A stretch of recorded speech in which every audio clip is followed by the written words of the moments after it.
মুসা নবী ডাক দেখা ধনী ধনী রে, কি নালিশ দিবা আমার কাছে? কয় নবী মুসা, তুমি যাবার রব্বি কারীমের সঙ্গে দিদারের জন্য আমার নালিশটা নিয়ে যাও। আল্লাহ রাব্বুল আলামিন এত ধন সম্পদ আমারে দিছে, এই দুনিয়ার মধ্যে এত টাকা, এত বাড়ি, এত গাড়ি, এত সম্পদের পাহাড় আমারে দিছে রে। এই সম্পদ কেমনে কমবে? এই সম্পদ কি করলে কমে যাবে? এটা তোমার রব্বি কারীমের জিগাইবি না রে মুসা। মুসা নবী কই নিলাম তোমার নালিশ। সামনে আছে গরিব দুঃখী মা, ডাক দে কয় নবী মুসা রে কই যাও? কয় মা গো যাইতেছি রব্বি কারীমের দিদারের জন্য যায়। ডাক দে কয় নবী মুসা রে, আমার একটা নালিশ তোমার রব্বি কারীমের কাছে নিবানি। কয় কি নালিশ? আল্লাহ আমারে এত গরিব বানাইল, ধন সম্পদ নাই, ভালো একটা বাড়ি নাই, কেন বানাইল? তোমার রব্বি কারীমের জিগাইবা কি আমল করলে আমি ধনী হতে পারবো, এই আমলটা তুমি জিগাইবানি। এর নবী মুসা কয় নিলাম তোমার নালিশটাও নিলাম। জোরে জোরে চিল্লায় বলা যাবে না মারহাবা। এরপরে একজন প্রতিবন্ধী, হাত নাই পা নাই, মুসলমান শুনে নাও, জিগাই নবী মুসা রে কই যাও? নবী মুসা ডাকতে বলে প্রতীক যাইতেছি রব্বি কারীমের সঙ্গে দিদারের জন্য, আমার আল্লাহর সঙ্গে দিদারের জন্য যাই। ডাকতে কয় নবী মুসা, তুমি রব্বি কারীমের দরবারে যাও, আমারে কেন বানাইছে তুমি আমারে বলবা, আমার নালিশটা নিয়ে যাও। আমার তো হাত নাই পা নাই, আরে আমারে কিসের জন্য বানাইলো আমার আল্লাহ জিগাইবা নি। জোরে জোরে বলো মারহাবা। প্রশ্নের উত্তরগুলো রব্বি কারীম দিয়া দেয়। ডাকতে কয় নবী মুসা রে কি জবাব তুমি জানতে চাও? ডাকতে কয় নবী মুসা, রব্বি কারীম আমার এক নাম্বার প্রশ্নের উত্তর আমি জানতে চাই গো। সেটা হলো, এক ধনীর সঙ্গে আসার সময় দেখা হলো, ধনী বলছে তার ধন সম্পদ কি আমল করলে কমবে জানতে চায়, এটা আমার একটু জানাই দিবেন নি? নবী মুসাকে রব্বি কারীম ডাকতে কয় নবী মুসা শোনো, তুমি ধনীরে যে বলবা সেজন্য আজ থেকে আমার শুকরিয়া আদায় না করে, যদি আমার শুকরিয়া আদায় না করে ওর ধন সম্পদ সব কমে যাবে। জোরে জোরে চিল্লা বলা যাবে না আল্লাহু আকবার। এবার দ্বিতীয় পুরুষের রব্বি কারীম, এই রব্বি কারীম আমার আল্লাহ দ্বিতীয় পুরুষন উনি করেছেন এই দুনিয়ার মধ্যে এক অসহায় মা, এই দুনিয়ার মধ্যে তার সম্পদ নাই, মানুষের দ্বারে দ্বারে টুসে খায়। এই লোকটা আমার কাছে জানতে চেয়েছে কি আমল করলে সে ধনী হয়ে যাবে। আল্লাহ বলে মুসা রে যা বলবা সেজন্য বেশি বেশি করে আমার শুকরিয়া আদায় করে। জোরে জোরে চিল্লায় বলা যাবে না মারহাবা। তৃতীয় প্রশ্ন রব্বি কারীম, তৃতীয় হলো এক ব্যক্তির হাত নাই পা নাই, এই লোকটা আমার প্রশ্ন করছে, উত্তর জানতে চেয়েছে এই লোকটার আপনি কেন বানাইছেন? দুনিয়ার মধ্যে কোনো উপকারে আসবেনি, হাসরের ময়দানে কোনো কাজে লাগবেনি। আমার আল্লাহ কয় নবী মুসা রে যার হাত নাই যার পা নাই তারে আমি দুনিয়ার মধ্যে বানাইছি, জাহান্নামের মধ্যে ছোট্ট ছোট্ট কিছু ছিদ্রা থাকবে, এই ছিদ্রাগুলো বন্ধ করার জন্য, এই ছিদ্রাগুলো বোঝানোর জন্য আমি ওই হাত পা বিহীন প্রতিবন্ধী মানুষ তারে বানাইছি। মুসা নবী রওনা হয়ে গেছে, দেখা হলো প্রথম ধনীর সঙ্গে দেখা হয়। ধনী ডাকতে বলে আসসালামু আলাইকুম মুসা নবী গো, ও নবী মুসা আমি আপনার কাছে জানতে চাই তোমার রব্বে কারীমের জিগাইছনি রে আমার এই ধন সম্পদ কি কাজ করলে কমবে? নবী মুসা কয় ডাক দে ধনী রে, আজ থেকে তুমি আমার আল্লাহর শুকরিয়া আদায় করবা না, ধনী ডাক দিয়ে কয় নবী মুসা রে, ধন সম্পদ হইতে হইতে যদি পাহাড় সমতুল্য হয়ে যায়, তবু আমি রব্বে কারিমের শুকরিয়া আদায় করতে ভুলবো না, কারণ রব্বে কারিমের শুকরিয়া আদায় ছাড়া আমি শান্তি পাই না। ও ধনী, ধনী আদায় করে আলহামদুলিল্লাহ, জোরে জোরে চিল্লায় বলা যাবে না মারহাবা। এবার চলে গেছে গরিবের কাছে, মহিলার কাছে। মহিলা ডাক দিয়ে কয় নবী মুসা রে, আমার কথা জিগাই শুনি। ডাক দিয়ে কয় নবী মুসা গরিবে, রব্বি কারীম তোমারে বলছে এই দুনিয়ার মধ্যে থেকে শোনো, এই দুনিয়া মাঝে বেশি বেশি রব্বি কারীমের শুকরিয়া আদায় করবা, দেখবে তোমার সম্পদের পাহাড় হয়ে যাবে। মহিলা ডাক দিয়ে কয় নবী মুসা রে, তোর আল্লাহ আমারে কি দিছে? মানুষের বাড়ি বাড়ি খায়, মানুষের দ্বারে দ্বারে যায় রে নবী মুসা, তো রব্বি কারীমের শুকরিয়া আদায় কি করব? আমি পারবো না, শুকরিয়া আদায় করবো না। সঙ্গে সঙ্গে তো তুফান আসলেন। তুফান আসিয়া মহিলার ছোট্ট একটা কুটুরি ছিল, এটা তুসনস করে দিলেন। নবী মুসারে ডাক দিয়ে কয় বুড়ি, কয় বুড়ি মা ডাক দিয়ে কয় মুসারে, সারাদিন ভিক্ষা করতাম, মানুষের দ্বারে দ্বারে যাতে আনতাম, রাত হলে একটু ঘরের মধ্যে তাঁবুর মধ্যে একটু শান্তিতে ঘুমাইতাম। তো রব্বি কারীমটাও নিয়ে গেল, এখন কোনে থাকবো, কোথায় যাবো রে? এর সঙ্গে সঙ্গে আদায় করা আলহামদুলিল্লাহ। সঙ্গে সঙ্গে রব্বি কারীম ওই মহিলার পরিবর্তন করে দেন, সম্পদের মালিক বানায়া দিছে। যে অবস্থায় থাকেন, সুখে থাকলে বলবেন আলহামদুলিল্লাহ, কষ্টে থাকলে বলেন আলহামদুলিল্লাহ। কারণ রব্বি কারীমের প্রশংসা যখন করেন, রব্বি কারীম খুশি হয়ে যায়, বান্দার উপরে রহমত দান করা। জোরে জোরে চিল্লায় বলা যাবে না আলহামদুলিল্লাহ। নবী মুসা ডাক দিয়ে কয় প্রতিবন্ধী রে,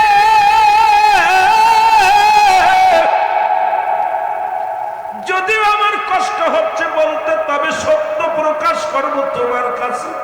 রব্বি কারীমের কাছে জিগাইলাম তোমার কেন বানানো হয়েছে? রব্বি কারীম ডাক দিয়ে বলে নবী মুসা,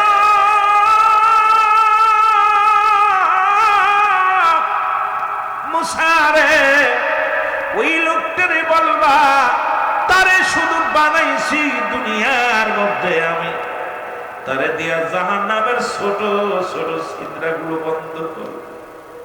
যখন নবী মুসা বলে চোখ দিয়া পানি ছেড়ে দিয়েছে, প্রতিবন্ধী ডাক দে বলে আলহামদুলিল্লাহ, এ রব্বি কারীম। আমি মনে করেছিলাম আমার তুমি বিনা প্রয়োজনে বিনা কারণে বানাইছো রে আল্লাহ, আমি শুকরিয়া আদায় করি রে আল্লাহ, তুমি যে আমারে বানাইছো, আমারে দিয়া ছিদ্র বন্ধ করবা জাহান্নামের।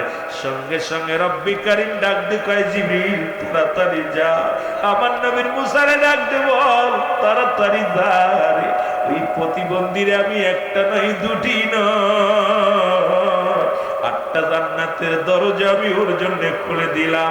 আরে এমন অসহায় মানুষ যখন শুকরিয়া আদায় করেছে আমারে, আমি আল্লাহ তো খুশি হয়ে গেছি, আমার আরশ মহল্লার সব ফেরেশতা খুশি হয়ে গেছে, আমি রব্বি কারীম খুশি হয়ে গেছি রে। ওই বান্দার জন্য আমি বিনা হিসেবে জান্নাতের দরজাগুলো খুলে দিলাম। জোরে জোরে চিল্লায় বলা যাবে না মারহাবা। এবার নবী মুসা আবার মুসলমান শোনো গো, দিদার হয়ে গেল, নবী মুসা রওনা হয়ে গেছে রে। প্রতিমধ্যে যা দেখে নবী মুসা কিছু মানুষ একটা কবর ঘরে কয়েকজন মানুষ, কথা বুঝেন, কবর করতেছে। মুসা চিন্তা করে যে রাস্তা দিয়ে যাইতেন, ওই রাস্তায় মুসা আলাইহিস সালাম যায় বলছে, ভাই তোমরা কার কবর খোঁজো, কবরটা কার খুঁড়তেছো? একদম খন্তা এই নিয়া দা আপনার ওই সাপল নিয়া, আপনার জান্নাত থেকে সাপল আনছে, জান্নাত থেকে কোদাল আনছে, সবকিছু ফেরেশতারা নিয়ে কবর করতেছে। মুসা আলাইহিস সালাম দেখছে মানুষের সুরত দইরা মানুষগুলো কবর করতেছে। সালাম দিছে, আসসালামু আলাইকুম ভাই, আমি তো এই পাশে গেলাম, দেখি নাই কোনো জনবসতি, এখানে কবর করতেছেন কার? মুসা আলাইহিস সালাম শোনা পর, মুসা আলাইহিস সালাম বলা পর ওনরা বললেন, ভাই এই এলাকার মধ্যে একজন মানুষ এখানে ঘুমাবে, মরে গেছে, তার এখানে দাপন হবে। মুসা আলাইহিস সালাম বললেন, সেই লোকটা কে? বলে দেখতে শুনতে আপনার মতো, পিরাই আপনার মতো, কথা বুঝলেননি? আপনার মতো দেখতে শুনতে। মুসা আলাইহিস সালামকে বললেন ফেরেশতারা, হে মুসা, আপনি কি আমাদের সাথে শরীক হবেন কবর খোঁজা? সব মুসা আলাইহিস সালাম নিজের কবর নিজে খুঁজছে। আমার মুসা আলাইহিস সালাম নিজের কবরটা নিজে খনন করলেন। খনন করার পর সুন্দর চাকচিকে সুন্দর একটা কবর করলেন, একদম দেখতে অনেক সুন্দর চমৎকার একটা কবর করলেন। কবরটা দেখে মুসা আলাইহিস সালামের আফসোস জাগলো। মুসা আলাইহিস সালাম ডাক দিয়ে কয়, ভাই এত সুন্দর কবরটা খুললাম। এবার ফেরেশতারা কয়, হুজুর মনে কিছু করেন না, আপনি শুয়ে দেখেন যে কেমন লাগে, একটু গড়তে দেখেন, খুব মজা হয়েছে, মাপটা তো আপনার মাপ, কারণ যে লোকটা এখানে ঘুমাইবে দেখতে শুনতে আপনার মতো, চেহারা ছবি আপনার মতো লম্বা চওড়া, একটু শুয়ে দেখেন যে কেমন হয়। মুসা আলাইহিস সালাম একদম চোখ বন্ধ করে শুয়ে গেছে। জোরে বলেন না মারহাবা, আর একটু জোরে বলেন মারহাবা। মুসা আলাইহিস সালাম শুয়ে গেছে। শোয়া পর পরই আল্লাহ বলে, আজরাইল দেরি করিস না, আমার নবী জান্নাতি আপেল ফল খাওয়ার। মুসা আলাইহিস সালাম, যাও একটা আপেল নিয়ে যাও। মুসা আলাইহিস সালামের হাতে আপেল দিলেন। আপেলটা কামড় দিছে, কবরের ভিতরে শুয়া আফসোস করে, আল্লাহ এই ঘরটা এত চমৎকার, কিন্তু নির্জনে থাকবো কেমনে? এই ঘরে মানুষ কেমনে থাকবে যেখানে আলো থাকবে না, বাতি থাকবে না, যেখানে কোনো সাথী থাকবে না? সেই অন্ধকার জগৎটা আমি কেমনে থাকবো? আল্লাহ, আমি মুসার তো মরণ হবে, আমি অন্ধকার কবরটাই কেমনে থাকবো? যখন জল্পনা কল্পনার মধ্যে গেছে, আজরাইল সাল্লাম সঙ্গে সঙ্গে মুসা আলাইহিস সালামের কাছে এসে চোখে প্রবেশ করেছে। প্রবেশ করে মুসা আলাইহিস সালামের রূহটা বাইর করে নিয়ে গেছে। মুসা আলাইহিস সালামের ইন্তেকাল হলো, উনাখান থেকে কবর থেকে উত্তোলন করলো ফেরেশতারা। ফেরেশতারা কবর থেকে উত্তোলন করে তাকে গোসল করালেন জান্নাতি পানি দিয়ে। এরপরে ফেরেশতারা তার জানাজা পড়াইলেন। জানাজা পড়াইয়া এই দুনিয়া থেকে দাফন কাফন ফেরেশতার মাধ্যমে হয়েছে। আজও পর্যন্ত মুসা আলাইহিস সালামের কবরটা কোথায় মানুষ বলতে পারে না। এবং মুসা আলাইহিস সালাম যা আশা করতেন কোথায়, তুর পাহাড়ে, সবার ধারণা আছে যে মুসা আলাইহিস সালামের কবরটা, মুসা আলাইহিস সালামের বডিখানা, মুসা আলাইহিস সালামের দেহ মুবারক এর মধ্যে থাকতে পারে। একটা আন্দাজের পর বিশাল একটা এরিয়া, বিশাল একটা কবরস্থান মুসা আলাইহিস সালামে রাখছে। সবার আন্দাজের পর যে মুসা আলাইহিস সালাম এই জায়গায় হয়তো সম্ভবত এই জায়গায় মুসা আলাইহিস সালাম শুয়ে আছে, কারণ আল্লাহ রাব্বুল আলামিন মুসা আলাইহিস সালামকে ছাড়ে নাই। কারণ পৃথিবীর মধ্যে আজরাইলকে ছাড় পাবে না, ঈসা আলাইহিস সালাম ছাড় পাবে না, মুসা আলাইহিস সালাম ছাড় পাবে না, আমার ভাইয়েরা আমার জিবরাইল আলাইহিস সালাম ছাড় পাবে না, আজরাইল আলাইহিস সালাম ছাড় পাবে না। কারণ এই পৃথিবীর মধ্যে যত সৃষ্টি আছে, সৃষ্টি জগৎ শেষ হয়ে যাবে, রব্বে কারীম থাকবে। জোরে বলেন না মারহাবা। এ দুনিয়ার মুসলমান,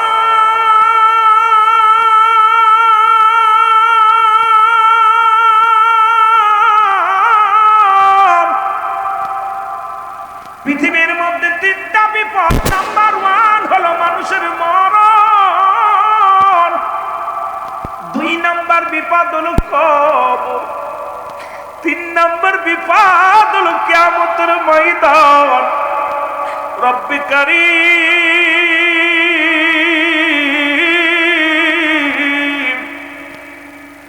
ওই মরণের কথা বলতে গেলে বড্ড ভয় লাগে রে বাবারা আমার। মানুষের মৃত্যু হয় 2টা টাইমে, একটা রাতের বেলা, একটা দিনের বেলা।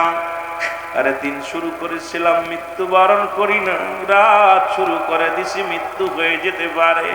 কখন যেন মালাকুল মউত এসে যায়, কখন যেন ধরা পড়ে যায়, কেউ বলতে পারি না। এই দুনিয়ার রং তামাশা এখনো বুঝলাম না, শুধু রং তামাশায় মেতে রইলাম রে মুসলমান। শুনে নাও, এই পৃথিবীর মধ্যে মরণের পেয়ালা পান করতে হবে রে। আল্লামা মুফতি আমজাদ আলী সাহেব একটা কিতাব লেখলেন, কিতাবের নাম বাহারে শরিয়ত। এই কিতাবের মধ্যে লিখতে যা বললেন, দুনিয়ার মানুষ শুনে নাও, মানুষ যখন মৃত্যুবরণ করে 70টা তাজা উটের গায়ের চামড়া জবাই না করিয়া উল্টো দিকে টান দিয়া লবণ আর মরিচ লাগা দিলে যতটুকু যন্ত্রণা হয়, এর চাইতে 70 গুণ যন্ত্রণা হলো একটা সাধারণ মৃত্যু। এখন আমরা যারা মরণকালে পায়খানা করে দিই রে, আজ 2 দিন ও মুসলমান হাসপাতালে রয়েছিলাম, দেখেছি কত মানুষের করুণ কান্না। আজকে আসার সময়ও দেখেছি কয়েকটা লাশ মুসলমান এখানে হাসপাতাল থেকে মুসলমান ঠেলা গাড়িতে করে নিয়ে যায়। আরে কখন কত আশা ছিল বাঁচবে, হাসপাতালে ভর্তি করা হলো, কত স্বপ্ন। আরে ও মুসলমান, রব্বে কারীম আজরাইলকে পাঠিয়ে দিছে রে, লক্ষ টাকা খরচ করে বাঁচা সম্ভব নয়। রে বাসি দুনিয়ার মধ্যে। আমার বাজানেরা শুনে নাও, এবার সাধারণ মৃত্যু যদি এত কঠিন হয়, মরণের সময় অনেকের চোখটা বড় হয়ে যায়, অনেকের মুসলমান জিহ্বা বাইর হয়ে যায়, অনেকে পায়খানা প্রস্রাব পর্যন্ত করে দেয়, অনেকে মরণের সময় একটঙ্গ বেকা হয়ে যায়। কত মানুষ মাসকে মাস বিছনায় পড়ে আছে, এই দুনিয়ার মধ্যে খাওয়া হয়ে গেছে, জমিনের মধ্যে পোকামাকড় পর্যন্ত পড়ে যায়। এ দুনিয়ার মুসলমান,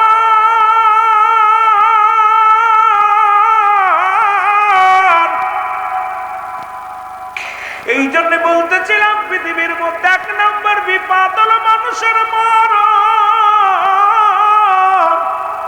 এই মরণের পেয়ালা পান করতে হবে, এর মধ্যে কোনো সন্দেহ নাই। ও মুসলমান শোনো, এই পৃথিবীর কত রোগের ওষুধ পাইলাম, মরণ রোগের ওষুধ পাই নাই। রব্বে কারীম, ও রব্বে কারীম, আমাদের মরণটা তুমি সহজ করে দিও। জোরে জোরে চিল্লায়া বলা যাবে না আল্লাহু আকবার। আমার মরণ আসবে কখন কেউ তো জানি না, আমার মরণ। আরো জোরে বলেন, আমার মরণ আসবে কখন। আমি চলে যাব, আমায় তোমরা ভুইলা যাইও না। আমি চলে যাব, আমায় তোমরা না। আমার মরণ আসিবে কখন। এই পৃথিবী চিরদিন থাকার জায়গা নয়, অন্ধকার কবর যে তোমার আসল ঠিকানা। রে মানুষ, অন্ধকার কবর যে তোমার। এরে বন্ধু শুনে নাও, তুমি কার জন্য সুদ খাও, কার জন্য ঘুষ খাও, কার জন্য দুনিয়ার মধ্যে তুমি ক্ষমতার দাপট দেখাও। আল্লাহ কই কুল্লু মান আলাইহা ফান, সব শেষ করে দিবে কে? আরো জোরে বলেন কে? আওয়াজ নাই, জোরে বলেন কে? আল্লাহ কয় বান্দারে, এই পৃথিবীর মধ্যে আমি কিচ্ছু বলতে কিচ্ছু রাখবো না। এই পৃথিবীর মধ্যে যত মাটি আছে রে, 3 ভাগ পানি 1 ভাগ মাটি। রব্বে কারীম ডাক দেখায়, বান্দা শুনে নাও, এই পৃথিবীর মধ্যে যাহা কিছু আছে সব আমি চূর্ণ বিচ্ছিন্ন করে দিব। এই মাটিগুলো পোড়ায় আমি তামা বানায়া দিব। এত মস্তানি, কত মানুষের জমি ফাঁকি দাও। আজকে টাকার গরম পাইয়া চেয়ারম্যান হইয়া, মেম্বার হইয়া, এমপি হইয়া কত মানুষের আত্মসার করলা, জমা জমি নিয়ে গেলে এইখানে নিলাম, দুনিয়ার মধ্যে মানুষের মনে কষ্ট দিলাম।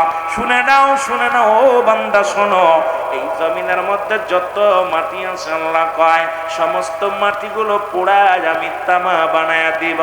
এই জমিনের মধ্যে যত পানি আছে সব পানিগুলো পুড়ে ছাই বানায়া দিব। একটু পানিও সেদিন থাকবে না রে, পানিগুলো পুড়ে ছাই হয়ে যাবে রে, মাটিগুলো পুড়ে তামা হয়ে যাবে। যেদিন কিচ্ছু বলতে কিচ্ছু থাকবে না, সেদিন থাকবে শুধু আমার আল্লাহ। জোরে বলেন কে? আস্তে কইবেন না জোরে কইবেন? আর একটু জোরে বলেন কে? আল্লাহ কয় বান্দা, সেদিন থাকবো শুধু আমি আল্লাহ, আর আমি থাকবো রাসূলুল্লাহর ভালোবাসা নিয়ে। আর রাসূল বলে, আমি উম্মতের জন্য আসলাম, হায়াতি খায়রুল লাকুম। নবী কে আমার উম্মতিরা শোন, আমার হায়াতের জিন্দেগিটা উম্মতের জন্য কল্যাণ শুরু। কারণ এই পৃথিবীর মধ্যে আমার উম্মতিদের মহব্বতে পড়িয়া আমি রব্বে কারীম, দুনিয়ার মধ্যে আমার রব্বে কারীম পাঠাইছে আমার আল্লাহ। শুনে নাও, শুনে নাও, আমার নবীর কথা শুনে নাও। কায় হায়াতি খায়রুল লাকুম, আমার হায়াতের জিন্দেগিটা আমার উম্মতের জন্য কল্যাণ স্বরূপ গো। এই পৃথিবীর মধ্যে আমি নবী উম্মতের সঙ্গে কথা মাত্র বলেছি, আমি আমি আমার উম্মতের সঙ্গে চলাফেরা করেছি, আমি আমার উম্মতের সংসার করে এমনি আমি করেছি। দুনিয়ার মধ্যে শরীয়ত তুমি কথা কি কত মারেফত সব প্ল্যাটফর্ম শেখানোর জন্য রব্বে কারিম এই দুনিয়ার মধ্যে ধরা দামে আমারে পাঠাইছে। আর আমার উম্মতের সঙ্গে আমি কথাবার্তা বলতে পেরেছি, আমার উম্মতের জীবন ধন্য।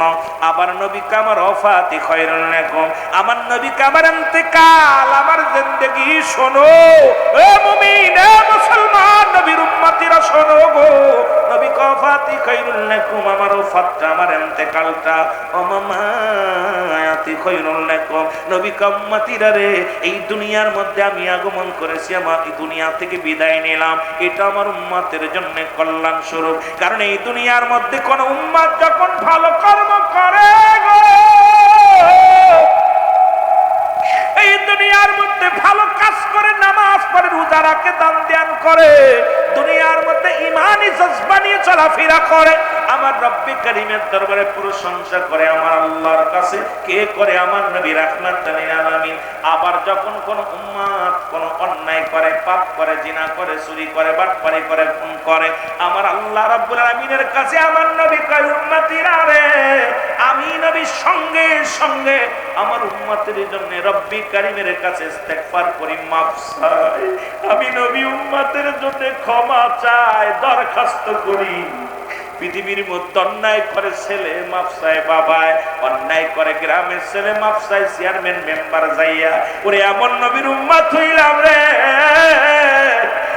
সুন্নি জনতা আশেক ভাইরা শোন, এমন নবীর উম্মত হইলাম, অন্যায় করি আমি মাফ চাই আমার নবী, এই নবীর পক্ষে থাকার দরকার আছে কিনা? এরে আমার মনের জল্পনা কল্পনা, নবী যাব আমি সোনা, আরো জোরে বলেন যাব আমি সোনা, আওয়াজ জোরে নাই, এরে যাব আমি, আরো জোরে বলেন যাব আমি, এরে আমার মনের জল্পনা কল্পনা, নবী যাব আমি সোনা, এর যাব আমি সোনার মদিনায়, বলো যাব আমি, এরি আমার মনের জল্পনা কল্পনা, নবী যাব আমি, এর নবীজিকে ভালোবাসি, মনটাই আমার অনেক খুশি, নবীজিকে ভালোবাসি, মনটাই ওরে নবীজিকে ভালোবাসা তৃপ্তি মেটে না, বলো নবীজিকে ভালোবাসা না গো, যাব আমি সোনা, একটু জোরে বলা যাবে না, যাব আমি সোনা, এর যাব আমি সোনার মদিনায়, বলো যাব আমি, ইরি আমার মনের জল্পনা কল্পনা, নবী যাব আমি, এর নবীর নামে এত জাদু, ডাকিলে মনে হয় মধু, নবীর নামে এত জাদু, ডাকিলে মনে হয় মধু, এই মধু কোথাও মেলে না, বলো এই মধু কোথাও না গো, যাব আমি সোনা, বলো যাব আমি সোনার মদিনায়, বলো যাব নাই গো, যাব আমি সোনা, রে আমার মনের জল্পনা কল্পনা, নবী যাব আমি সোনা, এর যাব আমি সোনার মদিনায়, বলো যাব আমি, আমার মনের জল্পনা কল্পনা, নবী যাব আমি সোনা, আল্লাহুম্মা সাল্লি। আমি যে কথা বলতেছিলাম দিলের কান্ডা লাগা শোনো গো,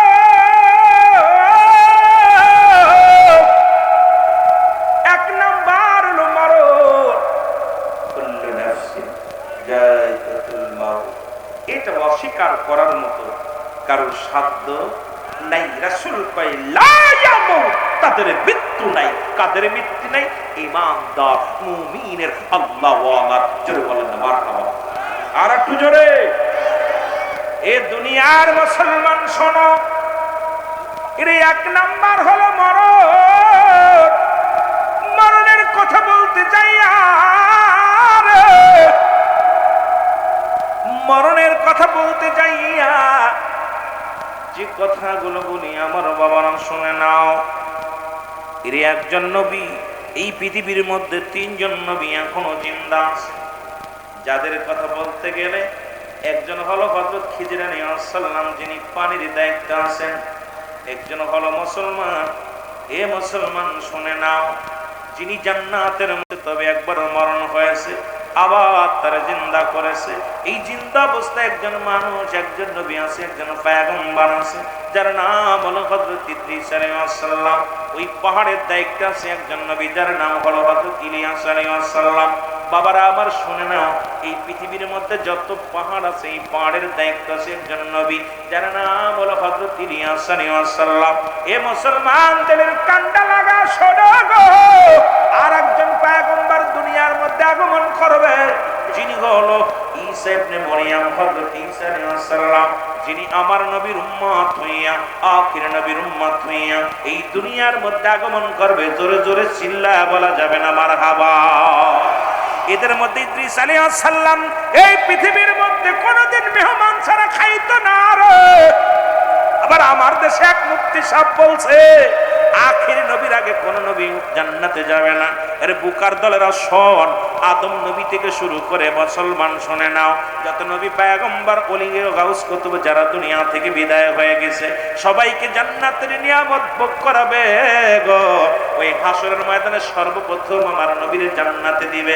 কারণ আমরাও বলি আমার নবীর মর্যাদা কোনো সময় কম নয়। নবীদের নবী, জোরে জোরে জোরে বলেন ঠিক কিনা। এখন আমার দেশে এক মুফতি সাহেব দেখলাম এই ওয়াজটা নিয়ে ভাইরাল হওয়ার নিশায় দেখি বলছে, আরে মুসলমান আর অন্য নবীর কোন নবী আগে জান্নাতে যাবে না। যারা আগে ঘুমাইছে তারা কি তোর বাড়ি যে ঘুমায় আছে? ওরে জিগাই তবে যারা আদম নবী থেকে শুরু করে যত পয়গম্বর দুনিয়া থেকে বিদায় নিছে রে, কোথায় আছে? সবাই জান্নাতের দরজা। কারণ আল্লাহ তো প্রস্তুতি করে রাখছে। আল্লাহ বলে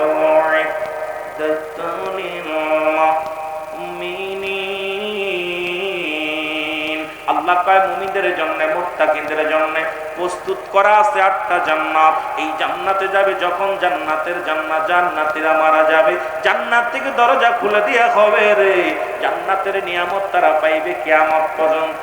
আলো বাতাস পাবে জান্নাতি, ফল খাবে জান্নাতি, ভোগ করবে জান্নাতি। কারণ নামাজের ভিতরে, কোরআনের ভিতরে সব আবার সেই বক্তব্য ওয়াজ করে। ওলিগণ মাজারে, যার মাজারে হুইয়া হুইয়া কোরআন পড়ে, নামাজ পড়ে, তাসবিহ পড়ে, তাহলে জাহান্নামে বয়া পড়েনি? এই সমস্ত আলেমগুলো ভাইরাল নিশা লাগছে রে। আমি নাম বলতে চাই না, কারণ যদি নাম বলি, আমি নাম বলার জন্য, গীবত করার জন্য এখানে আসি নাই। আনছেন ওয়াজ শোনার জন্য, যা পারবো তাই বলবো। হেদায়েতের মালিক আমার আল্লাহ। পৃথিবীর মধ্যে কোন নবী গলি হেদায়েতের দায়িত্ব নেন না, কোন মাতবারে হেদায়েতের দায়িত্ব দেন নাই। যদি আমার নবীরও হেদায়েতের দায়িত্ব দেন না, আমার নবী যদি হেদায়েতের দায়িত্ব দিতেন, তাহলে আবু জেহেলের কপালে কালেমা জুটতো। যেহেতু আবু জেহেলের কপালে কালেমা জুটে নাই, ইয়া দ্বারা প্রমাণ হয় হেদায়েতের চাবিকাঠি রব্বি কারীমের হাতে। জোরে বলেন ঠিক কিনা। আর একটু জোরে বলো ঠিক কিনা। এরা আমার দেশে অনেক মাওলানা হেদায়েতের দায়িত্ব নিছে, অনেক পীর সাহেব হেদায়েতের দায়িত্ব নিছে। এগুলো ভণ্ডামি চলবে না। হেদায়েতের মালিক কে বলার দায়িত্ব আমার। জোরে বলেন ঠিক কিনা। এ মুসলমান শোনে না, ইদ্রিস আলাইহিস রুটা নিয়ে গেছে রে। ইদ্রিস আলাইহিস সালামকে ডাক দিয়ে বলে, রব্বি কারীম ইদ্রিস, তুমি জান্নাতি আছো, জান্নাতি নিয়ামত গুলো পায়া কি খুশি আছো? এই জান্নাতি যত নিয়ামত গুলো আমি আমার রহমতের বান্দা বান্দির জন্য বানাইছি রে। ইদ্রিস আলাইহিস সালাম বলে, রব্বি কারীম, তোমার জান্নাত তো বড় মজা, জান্নাত তো বড় নিয়ামত। আর জান্নাতের যত শান্তি, যত ভোগ বিলাস পাওয়া যায়, এত বড় নিয়ামত তুমি দুনিয়ার মধ্যে দান করো না আল্লাহ। তোমার জান্নাত যে কত সুন্দর, তোমার জান্নাত যে কত নিয়ামত, তোমার জান্নাত যে কত রহমতে ভরপুর গো আমার আল্লাহ। ডাকতে পায় ইদ্রিস রে, তবে তুমি কি খুশি হও নাই? বলে রব্বি কারীম আমি খুশি, তবে তবে একটা কষ্ট, মালাকুল মউত আজরাইল আলাইহিস সালাম যদি আমার সঙ্গে ভালো ব্যবহার করে নাই। আল্লাহ আজরাইল তাড়াতাড়ি দাও, দেরি করে না রে। আজরাইল আলাইহিস সালাম আগমন করলেন ইদ্রিস আলাইহিস সালামের কাছে, সালাম দা, আসসালামু আলাইকুম। আল্লাহর নবী, ও আল্লাহর নবী ইদ্রিস আলাইহিস সালাম।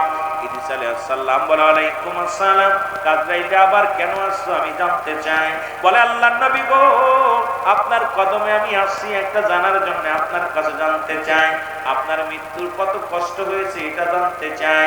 আজরাইল আলাইহিস সালাম বলা পর ইদ্রিস আলাইহিস সালাম বলে আজরাইল আগে বলো আমার মনটা কেমন হলো আমি জানতে চাই, কেমনে আমার রূহটা বাইর করেছো। আজরাইল ডাকতে বলে নবী গো, মায়ের নবী,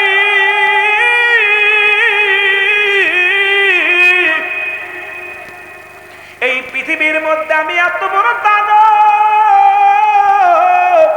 আসমানে আমার মাথা, জমিনে আমার মধ্যে পা, এই আসমান জমিনের মধ্যে রে আমি আজরাইলের গায়ের মধ্যে তামাম পৃথিবীর পানি যদি আমার মাথায় ঢেলে দেওয়া হয়, এক ফোঁটা পানি জমিনের মধ্যে পড়বে না রে ও আল্লাহর নবী।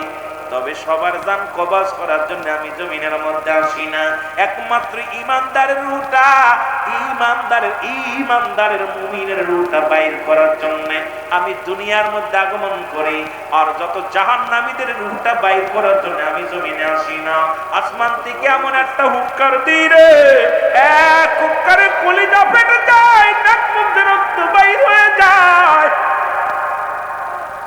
আমি একটা পলক যখন দেখা দিই রে, আমার এই বিকট আকৃতির চেহারা দেখে রে কান্নাক দিয়ে রক্ত বাইর হয়ে যায়, জিহ্বা বাইর হয়ে যায়, পায়খানা প্রস্রাব করে দেয়, কঠিন কষ্ট পাইয়া যাই।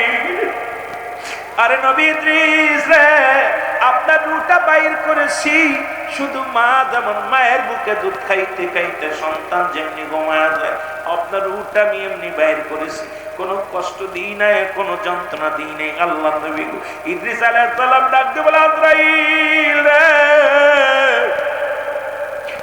আজরাইল মুমিনের মৃত্যু কেমনে হয় বলো। বলো হুজুর, মুমিনের মৃত্যুটা হলো আটা গুলাইয়া খামির বানাইয়া রে, এর ভিতরে যদি একটা চুল পড়ে, চুলটা যেমন টানতে বাইরে করলে অনাসি বাইর হয়ে যায়, একদম মুসলমান কোন টের পায় না, তাই যেমন টের পায় না, এর মুমিনের রূহ এমনি বের হয়, এইরকম আপনার রূহটা বাইর করেছি। আমার নবী ইদ্রিস আলাইহিস সালাম ডাকতে বলা আজরাইল এই মৃত্যু যদি হয় এত কঠিন,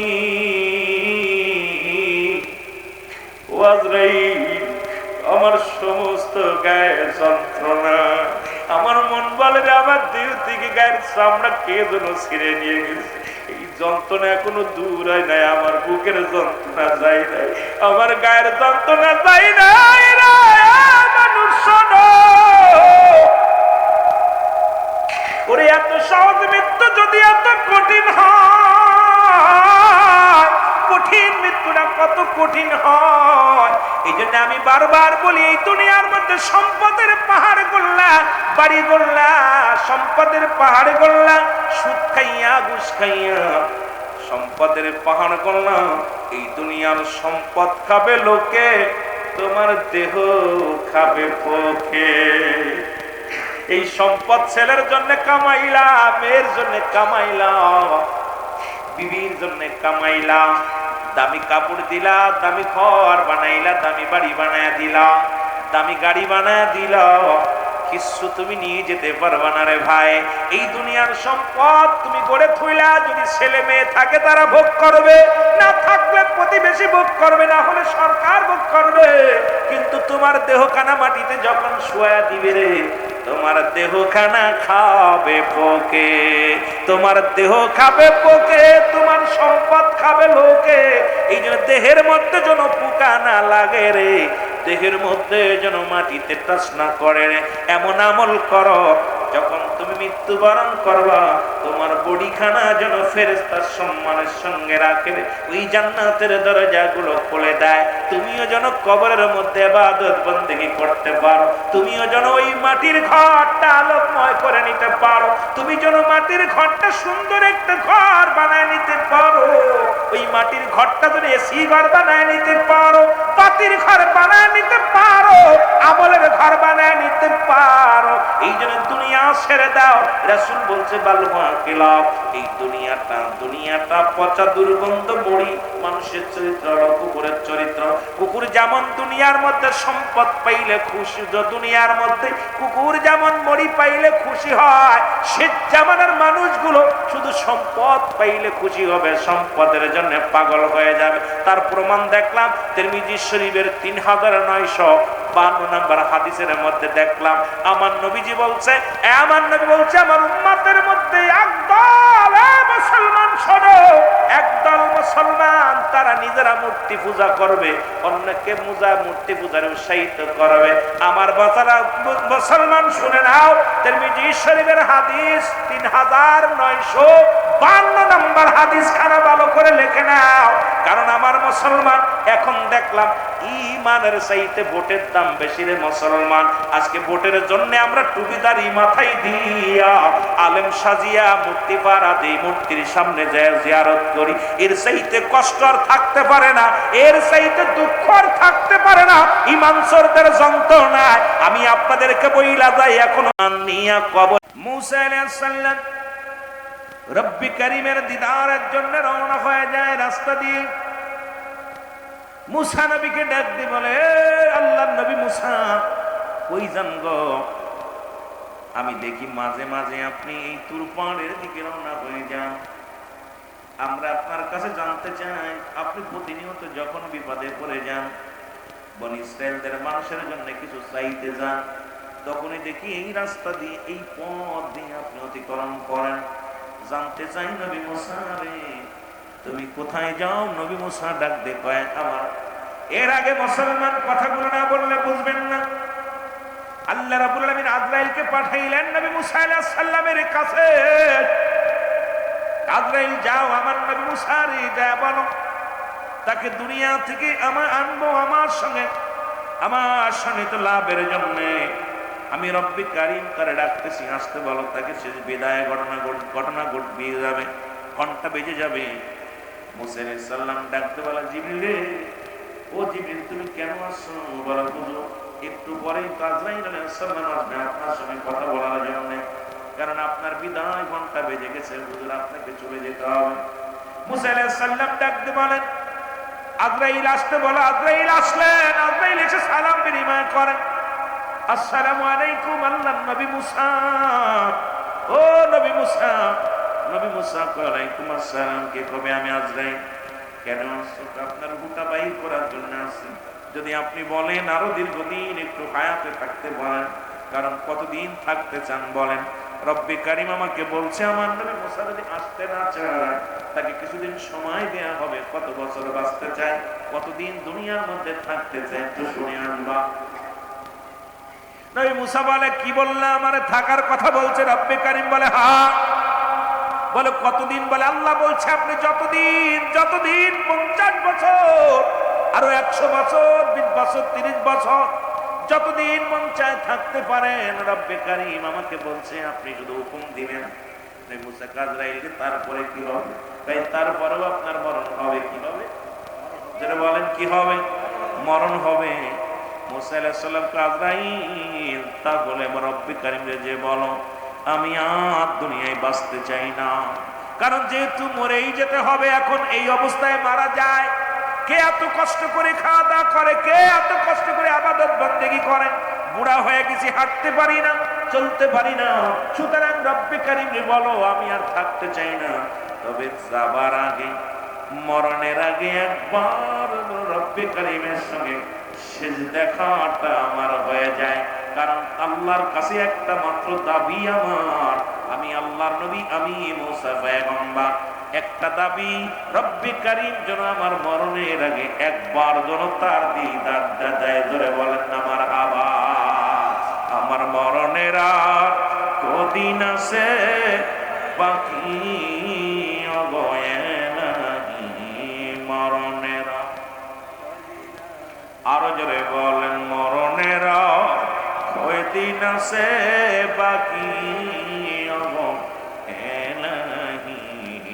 মরণে এ দুনিয়ার মুসলমান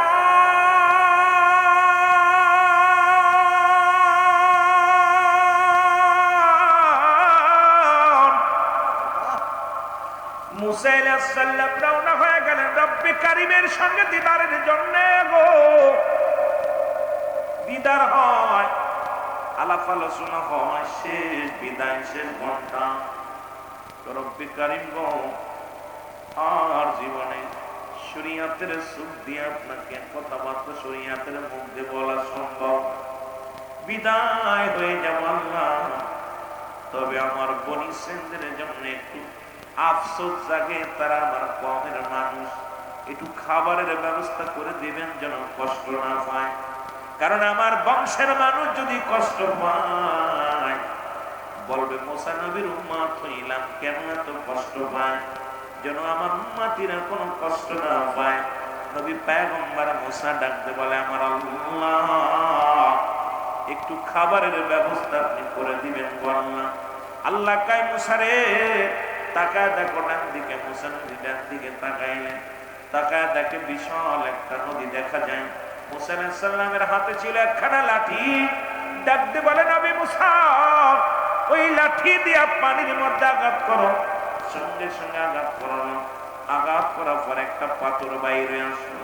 পারলাম না, আল্লাহ রাব্বুল আলামিন ডাক দিয়ে কয়, নবী মুসা রে পাথরের মধ্যে বাড়ি দাও।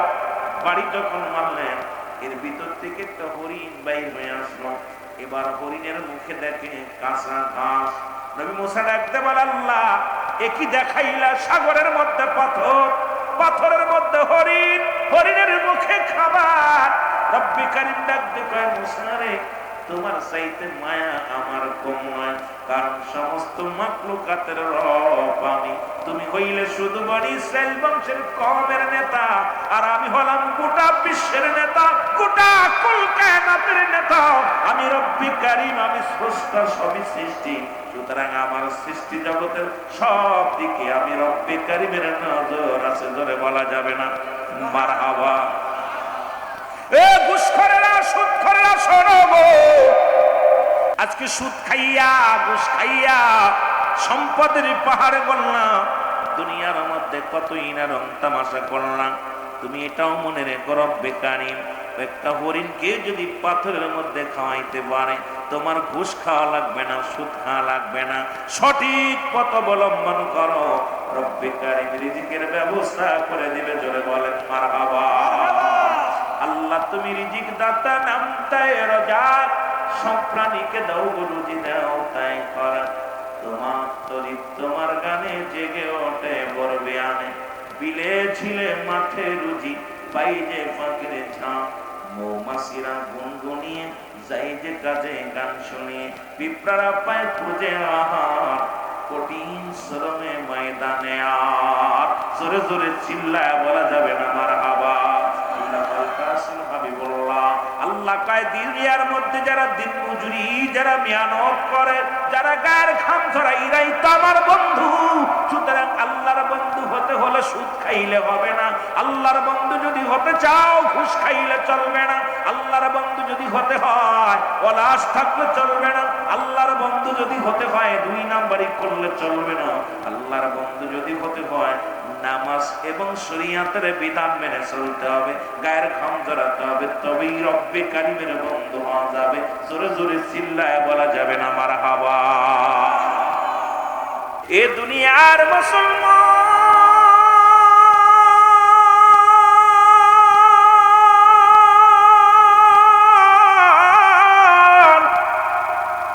বলতেছিলাম 2 নাম্বার বিপদ হলো মানুষের কবর। 1 নাম্বার বিপদ হলো মরণ, 2 নাম্বার বিপদ হলো মুসলমান কবর। এই মরণের কথা নিয়ে পড়ে থাকলে রাত চলে যাবে, আপনার আলোচনা শেষ করা সম্ভব নয়। কবর বলতে বোঝায়, আমরা মনে করি 3.5 হাত একটা গর্ত, ওই মা মসজিদের পাশে গোরস্থানে লাগাইয়া দিছে তা গর্ত বানাইয়া। কবর বলতে বোঝায় মানুষের মৃত্যুর পর থেকে শুরু করে কিয়ামত পর্যন্ত জগৎটাকে বলা হয় কবরের জগৎ। আজকে যারা আগুন দিয়া পুড়ায় দাও মনে করে আর ধরতে পারবে না, যাদের সব কিছুতে খেয়ে ফেললো মনে করো আর মনে করে মনে পাবে না। এ মুসলমান শুনে নাও, শুনে নাও, হিন্দুরা আগুনে পুড়াইয়া দর্শ করে দেয় মনে করে আর দেহ কানারে বুঝি পাবে না রে। শোনো শোনো, ওরে মৃত্যুর পর থেকে শুরু করে কবরের জিন্দেগি হলো কিয়ামত পর্যন্ত জগৎটাকে বলা হয় কবরের জগৎ। এই কবরে যেদিন আজরাইল আলাইহিস সালাম আপনার রূহটা নিয়ে যাবে, কেরামন কাতিবিন দুজন ফেরেশতা আপনার লিপিবদ্ধ আছে। 40 বছর 50 বছরের যা কামাইলেন যা করলেন সব লিখে রাখছে রে মুসলমান। ওই কবরে শোয়া দিলে একবার চিন্তা করেন প্রথম রাতে আপনি কেমনে থাকবেন, ওই কবরের মধ্যে একটা ঘন্টা কেমনে থাকবো রে আল্লাহ। তিরমিজি শরীফের হাদিস 3952 নম্বর। নবীজি নিজে বলছে যে আমার উম্মতের মধ্যে একদল নিজেরা মূর্তি পূজা করবে আর এক দলকে উৎসাহিত করবে। আজকে আমার দেশের অনেক পীর সাহেব দেখলাম ওই পক্ষে, আমার দেশে অনেক দাড়িওয়ালা ওই পক্ষে, আমার দেশে অনেক টুপিওয়ালা ওই পক্ষে। যদি এই কথাগুলো বলি হয়তো অনেকের গায়ে লাগবে, তবে আল্লাহর দরবারে আমার জবাব দিতে হবে, আমার জবাব দিতে হবে, মরণের পেয়ালা পান করা লাগবে। আমিরুল আমিন সিদ্দিকী এইভাবে থাকবো না, যে কোনো মুহূর্তে ডাক এসে যেতে পারে। ওই কবর আমার আসল বাড়ি, কবর আমার আসল ঠিকানা, মৃত্যু আমার আসল গন্তব্যস্থান। সুতরাং এই দুনিয়ার মধ্যে চলচতুরি করে ধোঁকা দিয়া হয়তো আপনাদের থেকে টাকা নিয়ে খাবো দাবো ফুর্তি করবো, কিয়ামতের ময়দানে জবাব দিতে হবে। আল্লাহর দরবারে আমিরুল আমিনকে ছাড়বে না। জোরে বলেন ঠিক কিনা, আরো জোরে বলেন ঠিক কিনা। ওরে কেউ বুঝিতে পারে না রে আমার আল্লাহ তাআলার খেলা, বলেন কেউ বুঝিতে, আরো জোরে বলেন কেউ বুঝিতে পারে না রে আমার মাবুদ মওলা। আরো জোরে বলেন কেউ বুঝিতে মাবুদ মওলা। বোঝা যায় মাবুদ জানিস তারে দিয়া মিলাই প্রেমেরি মেলায়, আল্লাহ যারে ইচ্ছা তারে দিয়া মিলাই প্রেমেরি মেলা। কেউ বুঝিতে পারে না রে আল্লাহ তাআলার খেলা, বলেন কেউ বুঝিতে।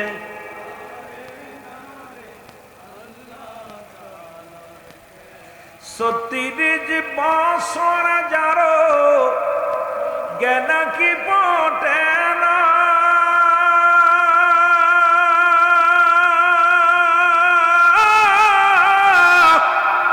6 মাসের কালের আবার পাইজ 16 আনার দয়াল, পাইজ 16 দয়াল যারে তারে দিয়া মিলাই প্রেমেরি মেলা।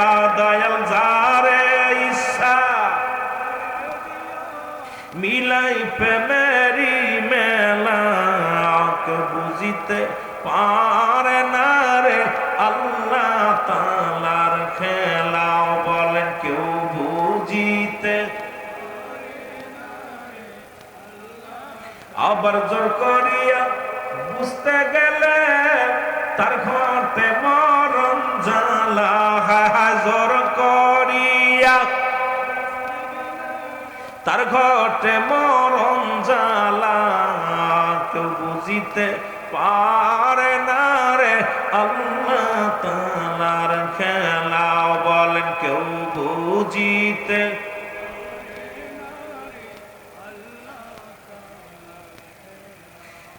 যেমন আমাবস্যা রাতে দয়াল দেখায় চাঁদের আলো,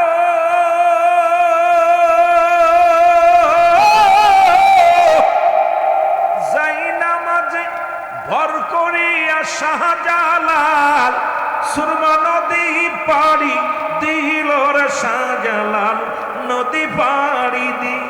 ঠিক কিনা, ঠিক কিনা?